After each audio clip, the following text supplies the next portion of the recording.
నా పేరు కావ్యశ్రీ. నేను 4వ తరగతి చదువుతున్నాను.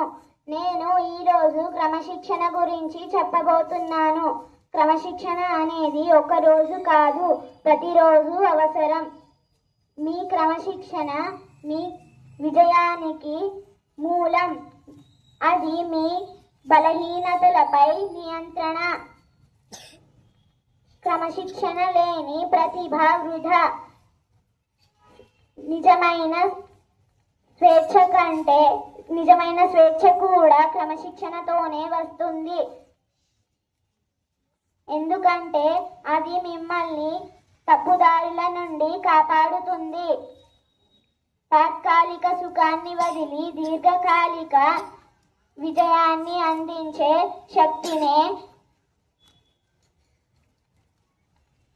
క్రమశిక్షణ అంటారు. క్రమశిక్షణతో నడిచే వ్యక్తులు వారి జీవితానికే కాదు, ప్రపంచానికే ప్రేరణ అవుతారు. ధన్యవాదాలు.